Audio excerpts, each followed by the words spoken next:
ಮಾನ್ಯ ಸಭಾಧ್ಯಕ್ಷರೇ, ವಿದ್ಯಾಶ್ರೀ ನಿಲ್ಲಿಸಿದ್ರಲ್ಲ, ಇವತ್ತು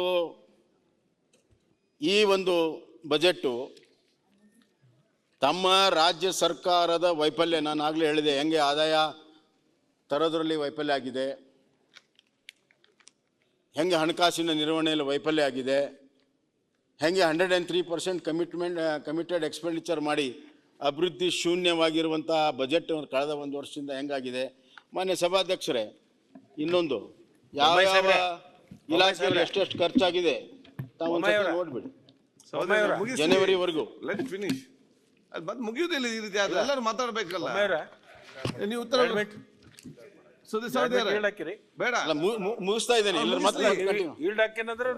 ಮಾತಾಡ್ತೀನಿ ಇಲ್ಲ, ನಾನು ನಿಮ್ಮ ಮನುಷ್ಯನ ವಿರುದ್ಧ ಮಾಡಲ್ಲ.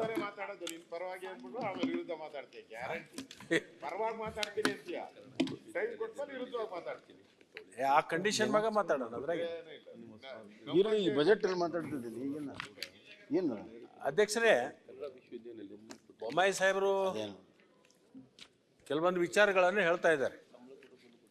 ಒಂದೊಂದು ಪಕ್ಷ ಒಂದೊಂದು ಆಡಳಿತಕ್ಕೆ ಬಂದಾಗ ಅವರವರ ಲೆಕ್ಕ ಪ್ರಕಾರ ಅವರವರ ಸಂದರ್ಭಕ್ಕೆ ಅನುಸಾರವಾಗಿ ಸ್ಕೀಮ್ಗಳನ್ನು ಮತ್ತು ಯೋಜನೆಗಳನ್ನು ಜಾರಿಗೆ ತರ್ತಾರೆ. ಹಿಂದೆ ಕಾಂಗ್ರೆಸ್ ಸರ್ಕಾರ ಅಧಿಕಾರದಲ್ಲಿದ್ದಂಥ ಸಂದರ್ಭದಲ್ಲಿ ಇಡೀ ರಾಜ್ಯದಲ್ಲಿ ರೈತರಿಗೋಸ್ಕರ ಕೃಷಿ ಭಾಗ್ಯ ಇತ್ತು.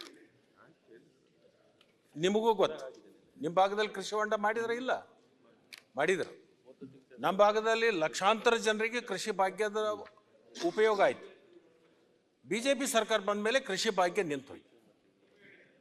ಅಂದರೆ ಆಯಾ ಸರ್ಕಾರಗಳು ಆಯಾ ಸಂದರ್ಭಕ್ಕೆ ಅನುಸಾರವಾಗಿ ಅವರವರ ಕಾಲಾನುಸಾರ ಅನೇಕ ಯೋಜನೆಗಳನ್ನು ತರೋದು ಮಾಡೋದು ಮಾಡ್ತಾರೆ.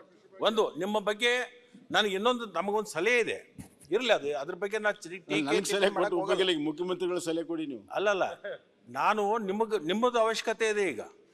ಯಾಕಂತಂದ್ರೆ ಇಡೀ ರಾಜ್ಯದಲ್ಲಿ ಕೆಲವೊಂದು ರೈತರಿಗೆ ನೀವು ಸಹಾಯಕ್ಕೆ ಬರಬೇಕಾಗಿದೆ. ನಿಮ್ಮ ಪ್ರಭಾವ ಕೇಂದ್ರದಲ್ಲಿ ಸಾಕಷ್ಟಿದೆ. ಮಾಜಿ ಮುಖ್ಯಮಂತ್ರಿಗಳು ನೀವು ಯಾವುದೇ ಒಂದು ಕಾರ್ಯಗಳನ್ನು ಕೇಂದ್ರದ ವರಿಷ್ಠರಿಗೆ ಹೇಳಿದರೆ ಚಾಚು ತಪ್ಪದೆ ಮಾಡ್ತಕ್ಕಂಥ ಒಂದು ವ್ಯವಸ್ಥೆ ಇವತ್ತು ನಾವು ನೋಡಿದ್ದೀವಿ. ಅದಕ್ಕೆ ನನ್ನ ವಿನಂತಿ ಏನಿದೆ, ಈಗೇನು ಕೇಂದ್ರ ಸರ್ಕಾರ ಇಥನಾಲ್ ಪಾಲಿಸಿ ತಂದಿದೆಯಲ್ಲ, ಆ ಇಥನಾಲ್ ಪಾಲಿಸಿ ತಂದಿರತಕ್ಕಂಥದ್ದು ಸ್ವಲ್ಪ ಸರಳೀಕರಣ ಮಾಡಕ್ಕೆ ಹೇಳ್ರಿ. ಆಯ್ತು, ಇಲ್ಲಂದ್ರೆ ಇಡೀ ರಾಜ್ಯದಲ್ಲಿ ಸಕ್ಕರೆ ಕಾರ್ಖಾನೆಗಳು, ಕಬ್ಬು ಬೆಳೆಗಾರರು ಮತ್ತು ಗೋವಿನ ಜೋಳದ ವ್ಯಾಪಾರ ರೈತರು ಅವರೆಲ್ಲರೂ ಇವತ್ತು ಬೀದಿಗೆ ಬರ್ತಕ್ಕಂಥ ಸಂದರ್ಭ ಇದೆ. ಒಂದ್ ನಿಮಿಷ, ಅದ್ರ ಬೇಕಾದ್ರೆ ಡಿಟೇಲ್ ನಿಮಗೆ ಹೇಳ್ತೀನಿ ಸಂದರ್ಭ ಬಂದಾಗ.